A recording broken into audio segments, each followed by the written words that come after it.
You're listening to Elevate, the official podcast of Elite Agent magazine for real estate industry sales professionals, property managers, and leaders. Each episode, we bring you behind the scenes coaching, news analysis, exclusive interviews, technology, and more to help you list more, sell more, and elevate your results. To subscribe to the magazine, visit eliteagent.com.au/subscribe. Here is your host, Samantha McLean. Hey, Samantha McLean from Elite Agent Magazine, proud to bring you a new episode of our podcast. This time, again, it's a behind-the-scenes listen to what happened when Fiona Blayney from Real Plus came back to talk to the Transform Masters Group about how to improve profitability in their businesses. Obviously, in PM, there are many levers and dials you can turn, but Fiona doesn't recommend turning any without a proper budget, and in this podcast, she explains why. Plus, there are some great insights here about hiring a BDM, removing wastage from your business, and why, even in startup mode, you need to keep a record of what you should be paying yourself. There are a few places in this session where Fiona references both worksheets and slides that she had on the day, and if you're interested in getting hold of any of these, you can email her at fiona@realplus.com.au. Enjoy the session with Fiona. Transform Masters 2017 is brought to you by Elite Agent with thanks to PropertyTree, realestate.com.au, and Real Plus. All right, guys, so welcome. Super excited, as always, to be with the Super Six and the Lucky Six.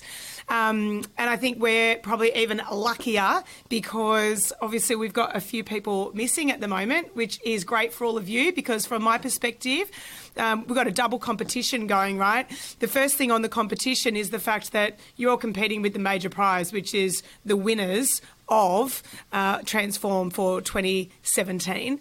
And then in addition to that, it's who's going to win in terms of the outcomes for your business.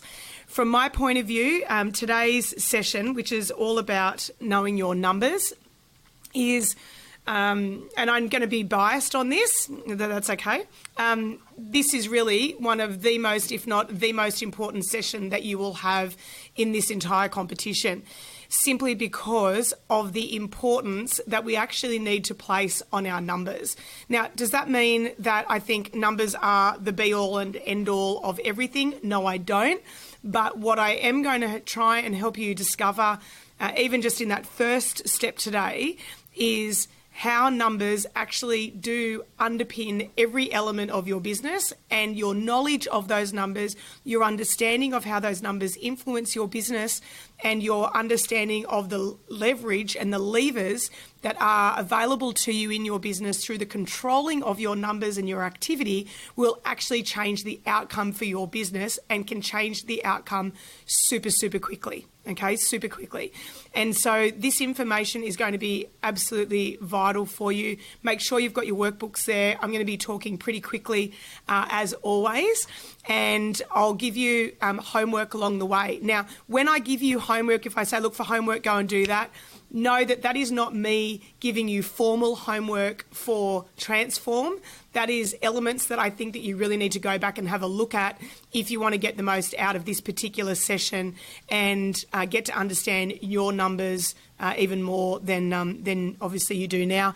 And I know that in the last 12 hours, as I freaked you all out yesterday by sending you the property management key numbers sheet by way of example, for many of you, you're already waking up this morning with a realisation that there are numbers that you don't know, numbers that you'd never thought of having any value in knowing, and you're probably chomping at the bit to understand that a little bit more. So I am going to cover off on some of that today. And of course, for individual conversations, you've got your 15 minutes that if you want to use your phone a friend to call me to go through your numbers specifically, we can set that up. And I know I've got a couple of sessions this afternoon with some of you booked in, so use that how you like. All right, if you haven't worked it out by now, I love numbers. I freaking love them. Like, I am obsessed with numbers. The guys in my office, they will watch me run numbers. They sit there and, number one, they don't understand how I'm doing it without a calculator. They kind of don't realise that you can actually count in your mind. But it's okay, I'm a little bit older. We didn't have them back in the day. So what we're doing is we're I am trying to impart just a snippet of my love of numbers onto you today. And I know that not all of us are numbers people. So typically in the way your brain works, you'll either be, obviously some of us are artistic, but equally some of us are mathematical and some of us are, alphabetical, more in the writing space. I get the difference, but first rule for you. If you don't like numbers, you don't understand numbers, you don't enjoy numbers, get somebody who will work with you that does. Somebody in your business, somebody in your sphere of influence, someone in your 5 people that you call must love numbers, because if you do not look after the numbers will not look after you. And I will show you why as we go through today. I've given you these sheets.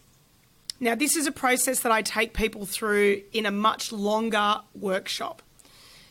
You've had time to go through now, and where you were filling out the 3rd column was what I wanted everybody to do overnight. The reason I got you to do this without any information or prompting from me, the reason I gave it to you last minute is because I wanted you not to have the opportunity to go searching for the numbers. I wanted you to not have the opportunity to research this information. I wanted you to actually have to think about, what do I have in my mind already as to where I want my numbers to be? So, at the end of whatever the projected date was, and we said the end of next year, my questioning to you was, what do you want the number of properties to be? How many let-onlys are you going to be doing? How many will be number of managed versus new properties will be leased? Like, what's your percentage breakup there? What's your dollar revenue, your profit, your percentage profitability? For this instance, we're using property management. What was the gross gain, the net gain, the number of preventable losses? All of this data, guys, I talk about this like being the few weeks or the few months before Mother's Day at Myer.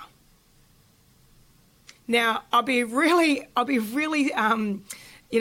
terribly politically incorrect. But what does Myer sell more of on Mother's Day? They're selling generic mother type products. So they're things like bathrobes, their slippers, their perfumes, for the racy husband or partner, their negligees. They're all those things. I know this because I have worked there. These are the things. So they have to go through, they've got to know how many they're going to sell, how many people they need. They need to know what their current stock level is. They need to know what their floor space ratio is available for these items to be put on display. They've got to know their numbers, because otherwise, if everybody turns up to come and buy their Mother's Day presents and all of a sudden, instead of having 100 pairs of slippers, we've got 5, we're in a major issue. And so as a result, these numbers are crucial for identifying, in terms of the projections, whether or not the goals that you're starting to set are actually going to be a reality. But if you don't know these numbers, your decision-making process is happening by feel, right? It's happening by gut. And if your gut is based on today's figures rather than next week's figures, next year's figures, then our gut is actually going to be out and we're not feeding it the right information. I want you to know what the percentage of houses are, apartments, high density, low density, other types of properties that you've got. In your particular location, there may be some other variances around that. So one of my clients, we measure the socio-demographic of the properties that they manage, because we've got some properties that literally we have to board up in between tenancies because of the theft that happens at that properties. And as a result, those properties take longer, more time to manage. Houses typically take longer to manage than brand new apartments, as you would appreciate. Name of your largest client. I'll even go further into that and say, give me the names of your top 20 VIP clients. You should know those off the top of your head. They're the most important people in your business. They're not necessarily your largest clients, but they might be your most influential clients. The number of clients that have 3 or more properties. Why? Again, because if we've got 100 properties and we've got 30 of them that own 3 or more, Well, those 30 clients have actually got 90% of your portfolio plus. That's going to affect the value of your portfolio. When we talk about the kilometre radius, so it could be 5Ks or 10Ks depending on your geographic location, how far away from your office are the properties that you're managing? Because that's going to, again, drive time to properties. How long will it take me to manage?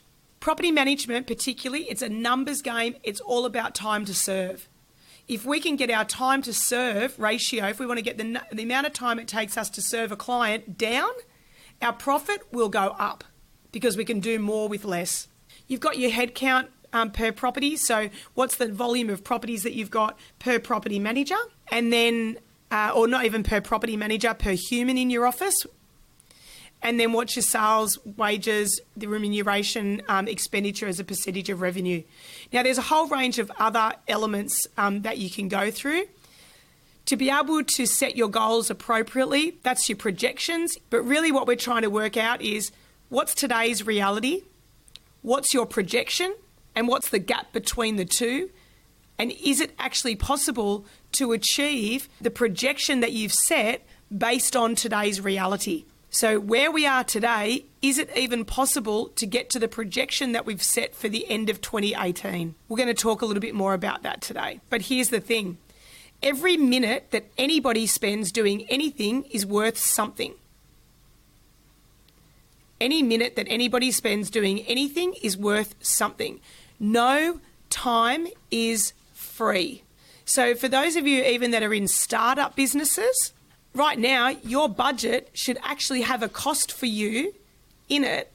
There should be a debt for you per month sitting on your P&L.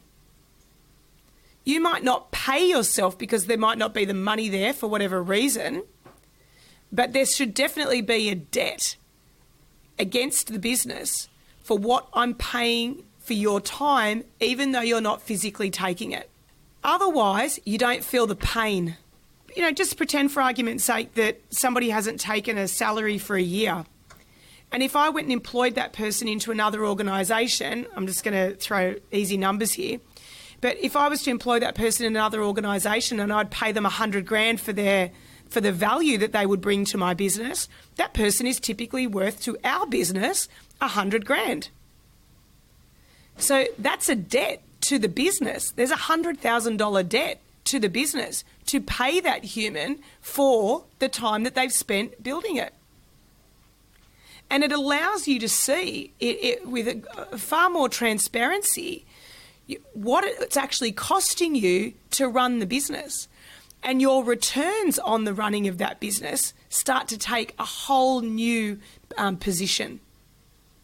You know, I even know when I started running my business years ago, I always had a debt for myself in terms of my salary.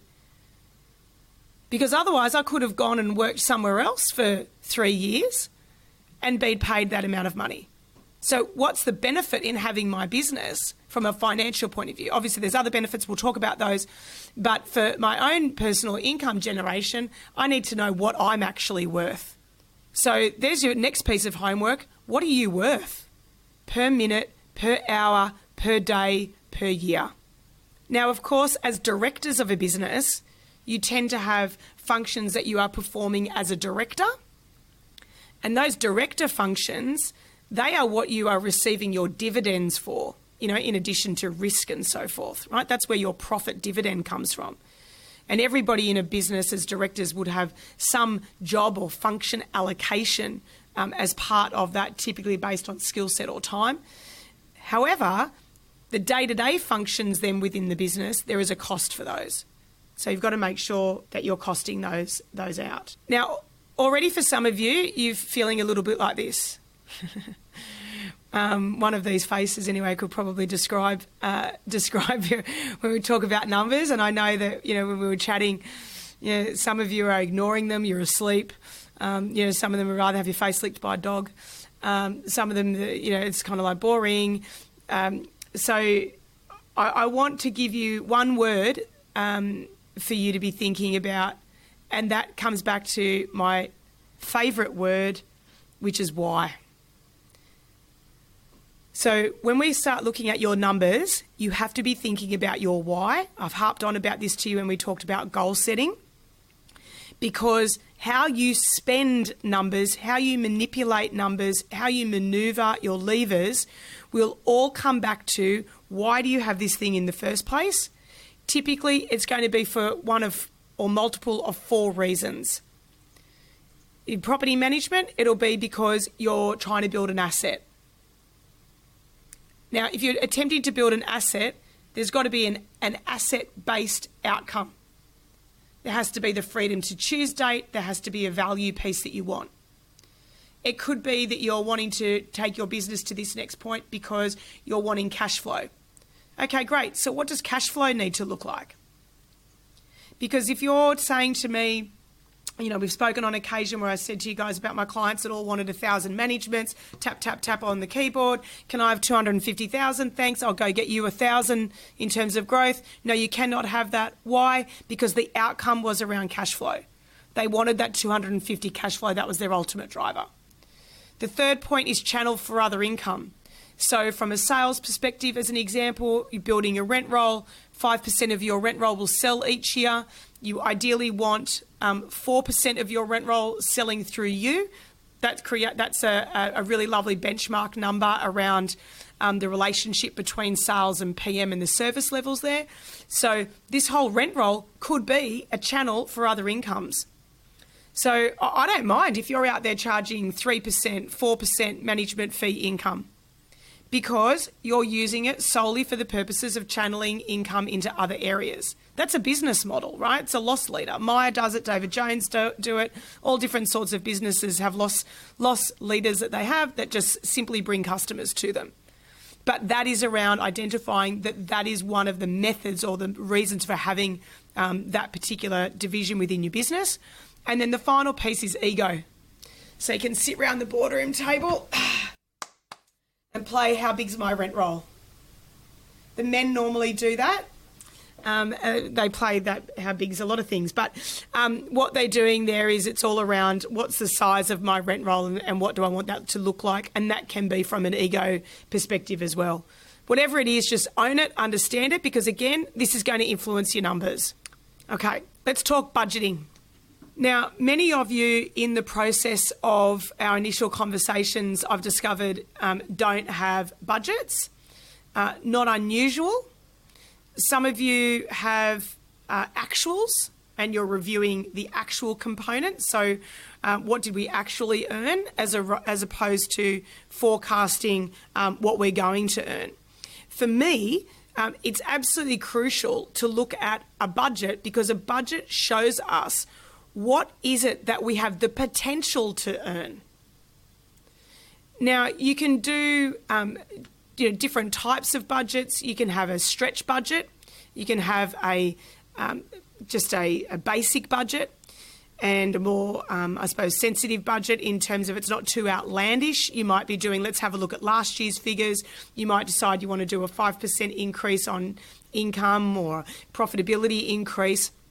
And so as a result, when you're looking at those numbers, then it's about how do we get to that figure? So how do we get to that sales revenue volume? How do we get to that property management volume? What's our cost centres going to be? And what should our profit be? And making spending decisions based on what's in your budget, not what's in your bank account. Your bank account is not a budget. I would want you to look at your bank account as the third metric for reviewing what your income, expense and profit is. First metric would be, of course, to have your budget. Second then is our actuals. And then third is, let's just check that amount of money is sitting in the bank. Because if you make spending decisions based on what's in the bank, you are not forecasting for the path ahead. If you make a spending decision in October based on what's in the bank account, come December, January, which would be a lower period for sales income as an example, most locations, you are potentially going to have no cash in the bank and you'll end up in a major cash flow issue. things that you're going to take into account in regards to your budget. And I've already started sharing my budget with some of you. I'll show you it again in a sec. So it's the running costs. How much does it actually cost you to run your business every month?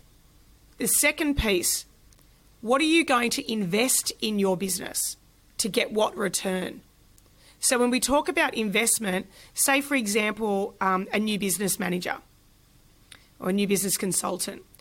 I see a new business consultant as being an investment in growth. I see a property manager as being a running cost, because our property manager is running our existing business.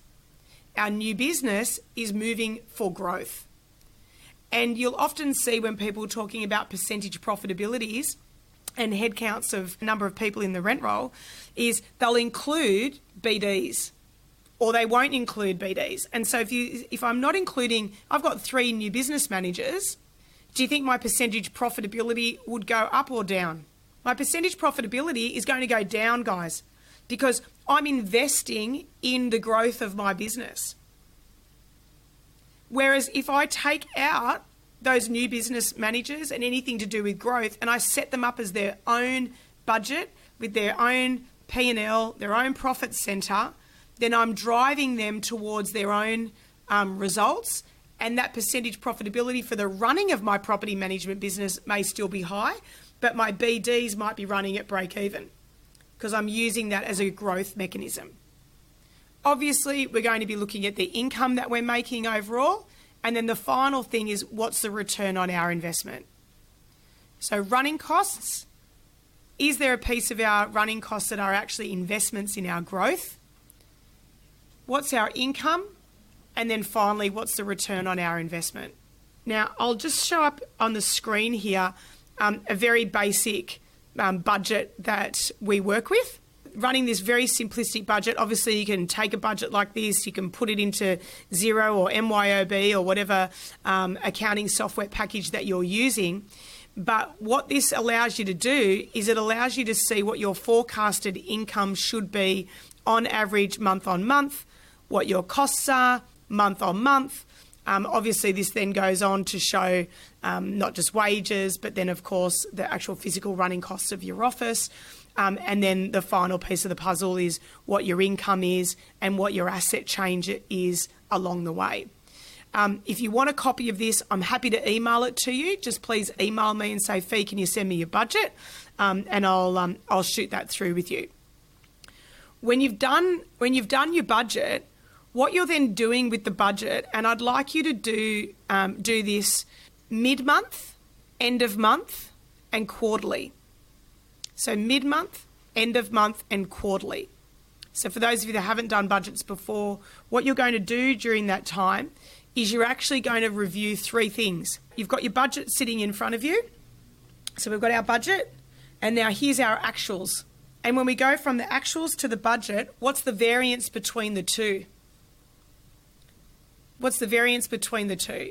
And I'm a bit manual like that. So I'll have my budget printed out with me. I'll have the actuals printed out. I grab a highlighter and I go through, where's the variances?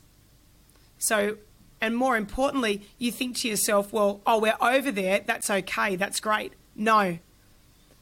I want you to even highlight where you're over budget in terms of income and where you're under budget in terms of expenditure. Because even, say, for example, with property management particularly, if you've got tenants that are paying weekly or fortnightly, you could have a bump up month this month. You start to get a bit excited, but that's because you actually had a 5-week month and you've ended up with 6 weeks worth of rental payments this month. And next month, you're actually only going to end up with 3 weeks, just based on how the months fall. So I want you to know what the variances are, and then you're going to analyse it. So why is our letting fees up so high? Why are our letting fees down? Where's this ancillary income? Hang on a minute, there's no VCAT fees here. Why is that? I remember the guys going to VCAT several times this month. Now I'm going to pull out my activity sheet, the reporting you're getting from your team. And this might not be you. It could be somebody else in the business that says, we've been to VCAT, according to the team's reports, we've been to VCAT 5 times this month. which is the tribunal for those that don't know. So we've been to tribunal 5 times this month. Why is there no income for tribunal? And so as a result, it's constantly managing budget, actual, variance analysis. The middle of the month is a great opportunity to actually say, how are we tracking? Are we on track or off track to get to where we need to be for this month? Middle of the month, I can affect change. End of the month, it's too late. So if I know if I'm only sitting at 25% of my letting fee income, and I'm looking at the amount of properties that are sitting on the vacancy list, I'm looking at new managements coming in, and I'm saying, you know what, we're not going to get there, then I've got to go and find that money from somewhere because I've budgeted for that. Now, the other 2 things that you would also look at, I'll also get you to look at the quarter. Now, the reason I get you to look at the quarter is because you might have had not such a great month this month, bumper month the next month, average on track, on budget for month 3. And so overall, across the quarter, your budget has rationalised out.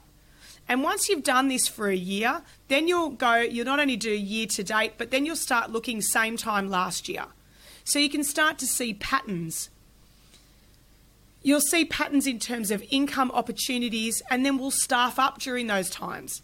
So in Victoria, as an example, there shouldn't be one leasing consultant in the whole of Victoria that's having January off.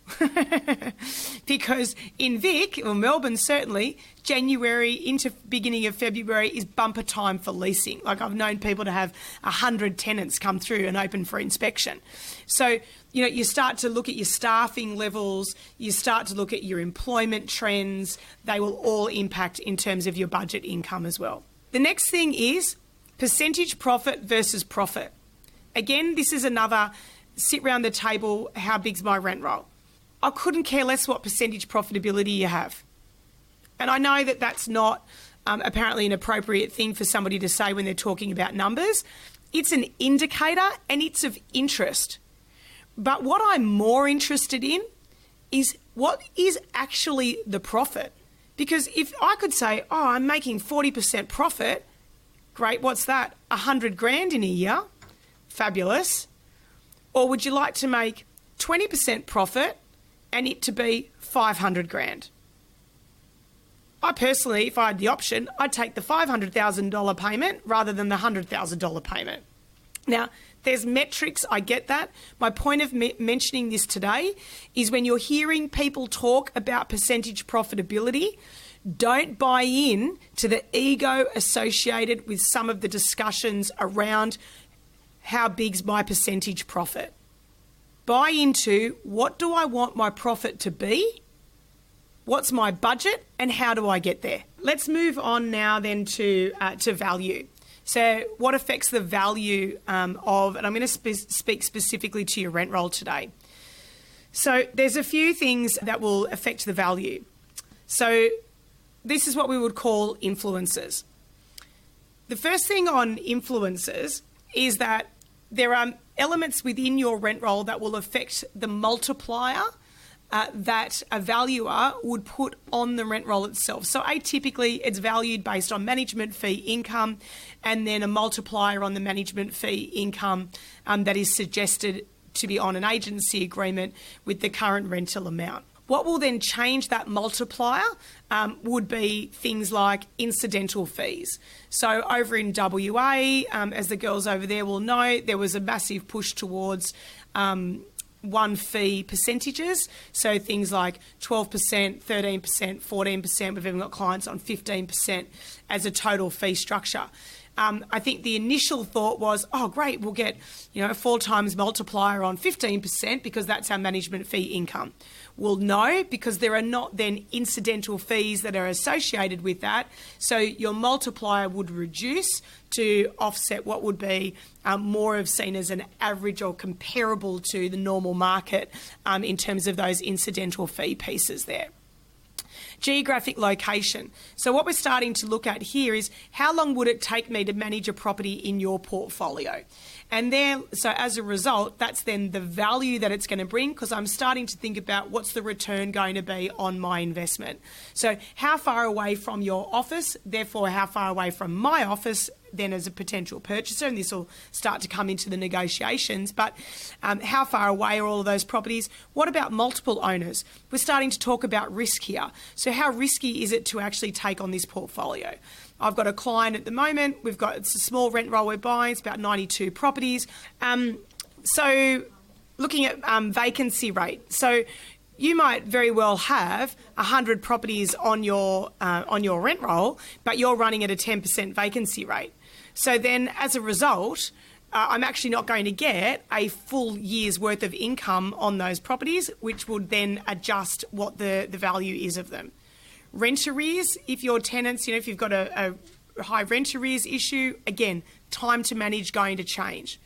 The second last piece there, which is a little more ambiguous, valuers are not so concerned with this, but certainly as a consultant doing a due diligence on your rent roll and making some advisement to my client as to whether or not they should buy your rent roll and what value we should put on it, will be around how you service that rent roll right now and what the transition for those clients and the risk for those clientele would be for them coming into our organisation. So the most classic example I can give you was we bought a rent roll almost sight unseen of about 400 managements in Sydney, and the owner of that business had been there for in excess of 30 years. And there were clients that he would hand deliver the statements to and have a cup of tea each month. The purchaser of that rent roll was a paperless, fully automatic, email, internet-based business. So you can imagine the differential in terms of service offerings between those two, just as an example, and that would influence the risk factor. The last one there is cleanliness. Now, cleanliness of your rent roll can excite me to buy it. So if you're off buying a rent roll, I can get excited about a dirty rent roll. Kind of sounds a bit wrong, doesn't it? But as the reason I'm getting excited about it is because it's about the amount of opportunity that is in it in order to wow the clientele, and then the opportunity to gain greater momentum, clean it up, get it into my rent roll, and obviously make a greater income flow from that going forward. That's in terms of the value piece. Now, you want to make sure in terms of your value that you are always ready to sell. Always. A ready-to-sell business is a very clean business. Why do you need to be ready to sell? Touch wood. You don't know what's going to happen today, tomorrow, next week, next month, to you, your team, your family, the market. So you want to make sure you are always ready to sell. It gives you options. And the last piece of the puzzle is size does matter.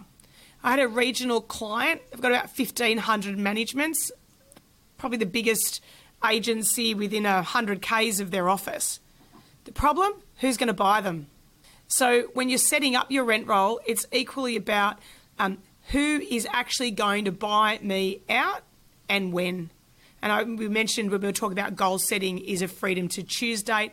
And there's different structures that you can set your business up within in terms of, creating micro rent rolls within a larger rent roll. So you might have 1,000 managements, but you've got running under 10 different companies, still trading as the same business as an example. They might be geographically related. They might be property style related. So you can pick them up and sell them off if you needed to. Again, ready to sell. Just making life a bit easier there for yourself. Now, we already talked briefly about your worth, so I won't focus too much on that now, but what I will just simply say to you is to be considering what is your highest and best use. What are you best at? What is going to be the most value? So if I was an investor in your business, and I'm coming in and I'm seeing that you're sitting there. I was coaching a guy yesterday and he's putting on all these people around him, and it's like he keeps leaving with himself the most basic administrative functions. And I kept saying to him, what is your highest and best use? And are we actually getting the best return on your time right now? And you remember, if we go back to the first day we were together, this is the thing that Trent Shawland said was the most valuable piece for him, was actually working out that his time was worth money. What was that dollar value going to be per hour? making sure that he was getting an adequate return on that investment of time and money, and then equally ensuring that every day he was working towards his highest and best use. Now, of course, you're not going to get that every day. Some of you are in startup mode, okay? You know, we've all worked, me too, in my spare room at home with my Ugg boots on, you know, and we're jack of all trades doing everything. But that's why the why is important, looking at where do you want it to go, what's that next step, what's your highest and best use, and therefore who is this next person that we're bringing in. And there'll be some other financial parameters around that as well. All right, so talking about next step, let's turn our minds now to growth and numbers around growth. What are the various options that we have to grow our rent rolls? So, of course, we know there are typically two options that we know of, organic and acquisition. So organic being the natural methodology around growing a rent roll through human sweat, if you like, and work and effort. And certainly then the second is acquisition, which is around buying a rent roll. My rule of thumb is that I don't allow my clients, if I can be so bold as to say this, you can imagine what it's like to work with me, can't you? I say to my clients, you are not acquiring unless you have an organic strategy to run alongside it. Acquisition on its own is very dangerous. You need an enormously strong strategy and business machine in order to work strictly with acquisition. Now, this is why numbers are important. Let me explain. So if you have 100 managements, you go and buy 100 managements. Every year you'll lose between 10 and 15% of them. It's called natural attrition. So every year you will lose on 100 between 10 and 15. The next year, you're going to lose, let's pretend it was 10%. The next year, you're going to, again, lose between 10 and 15 of the 90. And as the time goes on, the percentage probably of that original 100 would more than likely increase, okay, because of the natural turnover of property sales, move-in, etc. Now, as a result, one could safely say that in 7 years' time, the rent roll that you've just bought for 100 properties, do you still have those 100 properties? No, right? They're gone. But we've gone and bought that rent roll. So it's what we do with that rent roll that we've bought, what opportunities we take, what cash flow we take, what branding we take, what market share we take, in order to make sure that we are organically replacing those that we are naturally using throughout the lifetime of that rent roll. As a result then, we then start to look to an organic strategy. Now, I lose my brain about this particular spreadsheet. I know I'm an idiot, but let me tell you, you will freaking love this spreadsheet as well.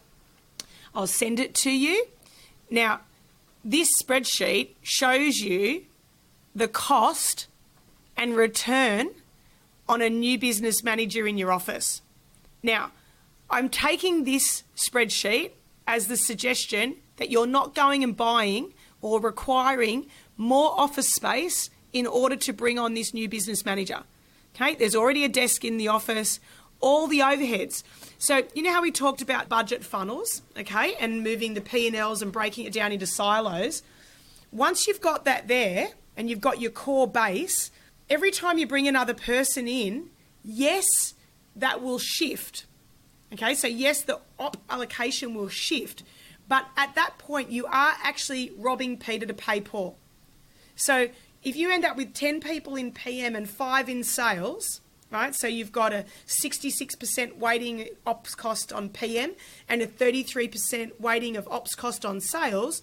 Yes, our weighting in PM is increasing, but we're technically only marginally spending more money from the overall business.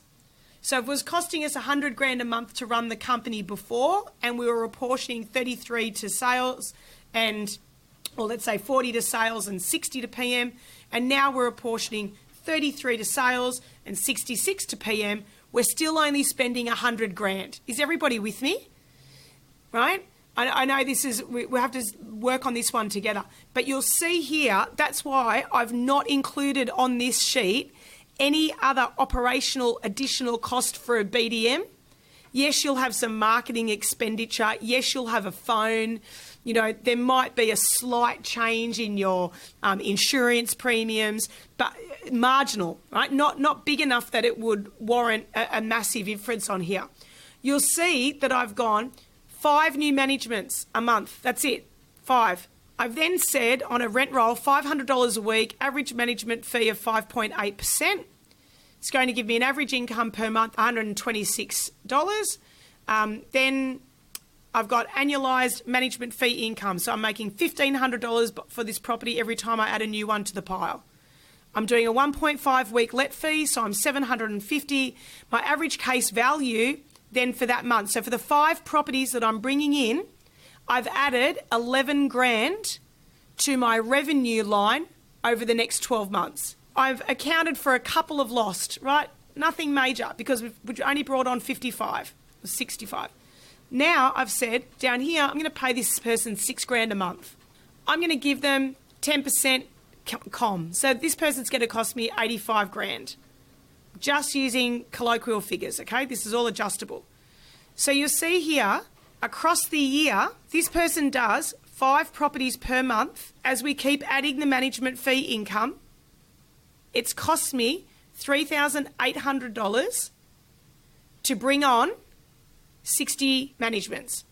I've had to cash flow it, but it's only cost me $3,800. Is anybody getting excited about this? That won't include your time, you know, so any time and energy and effort that you've got to put in, and it would not include a desk cost allocation because I've gone with the assumption that we're already paying for that. So we're just giving them a chair and there's a desk. And there obviously may be some additional marketing costs that you might want to put in place or some sales commission income that you might want to put in place in order to, entice your salespeople to refer business across to them. The next one is the activity. So in regards to activity, I want you to start monitoring 2 sets of numbers. The first, as I've just already started mentioning there, is the acquisition of business. What are the activity that it takes to get the result? So how many contacts, how many calls, how many meet and greets, how many appraisals, how many in the pipeline to get what result? And then the second one is, what are all the activity points around servicing the business? So you've seen these in KPIs. You've now got access to Real Plus. So if you go into the HR section of Real Plus, and there's also a learning webinar on KPIs there as well, key performance indicators. The KPIs are not about remuneration, they're about performance. So what should maintenance look like? Lease renewals, rent reviews, routines, vacates, arrears. You know, what is the service piece around all of this and how long does it take to serve? So I want you to know the numbers of each portfolio that you have in your business and what should that activity be each month for you to know that we're providing the service that we've told our clients we're going to provide. That's when we can start to control the levels around activity. Next one, wastage, just to finish off for today. As you know, at ARPM, I talked about business sustainability and around in your business, what do you need to avoid, reduce, recycle and reuse? So in terms of increasing sustainability, what I actually want to turn this into is what do you need to do in regards to wastage? There is a huge amount of wasted time. You will see that in your activity. I've got a client of mine cracked it one day because somebody's routine inspections weren't up to date and shifted it from being 3 inspections to being 4 inspections. Now on an 800 per year, on an 800 portfolio, if every inspection takes us 30 minutes, by the time or even an hour really, by the time you leave the office, set it all up, leave the office, do the inspection, come back, send it off, follow it up, etc. It's easy an hour. All of a sudden we've got 800 hours worth of work to do in a year, all because of one activity and process change. The main thing I want to talk to you about though in regards to wastage, because we could be here all day around the system piece, but streamlining your system is more around wastage, around numbers. And this is, I want you to have a look at right now and work out in your business how many spare spaces have you got in your car park. That is, how many properties could you put into your portfolio right now without requiring any additional resources? And that number is crucial because that's our first step at growth, because then we're going to be maximising the return of what you've already got. Of course, you can start to look at people and systems and your expenses. Expenses, guys, if you haven't done a wastage review of your expenses this year, I need you to go and do that now. You need you to go and do that now. And that is to get a P&L and go through line item by line item and identify where the wasted expenses are. You will be so surprised about stuff that is sitting on your company credit card as an automatic debit right now you didn't even know you had. I went back and I do this every quarter, and I went back and did this just recently. And, I found things that the previous marketing manager had gone on and subscribed to she was using for the computer software that she was doing for an event. And all of a sudden, there's $150 automatically coming out each month that nobody in the team even knew what it was for, and we had to go back and work it out. Now, the little pennies soon add up, okay? You're looking at time to serve, which is another number, and obviously the opportunities that we talked about there in terms of the volume of business that's coming in right now. The last thing there is around silos. Now, we did mention today about breaking your P&L down into silos. Obviously, that's very important, and we will continue to get people to do that. But then just remember that it's all about return on the overall business. So when you're looking at that, it's then what are we getting across all of the business silos as an overall unit, and how are they helping each other? Finally, you will then start to find your levers. What are the mechanisms that you can adjust and change ever so slightly to make bigger impact to your bottom line and equally to your top line? And so it becomes what action to take to change your results. And when you've gone through all of these processes, you'll be able to see the quick lever change to make mid-month, end of quarter, 6, 9, 12, same time last year. You'll start to become less reliant on gut feel and more comfortable with the numbers and the impact that they have. Okay, so that's it for this week. Remember, if you'd like to contact Fiona for any of those worksheets, you can get in touch with her at fiona@realplus.com.au. Catch you again soon for some more insights from our Transform Masters series. To keep up with all the latest information, visit eliteagent.com.au/transform. I'm Samantha McLean. See you soon. Transform Masters 2017 is brought to you by Elite Agent with thanks to PropertyTree, realestate.com.au and Real Plus. To subscribe to the magazine, visit eliteagent.com.au/subscribe.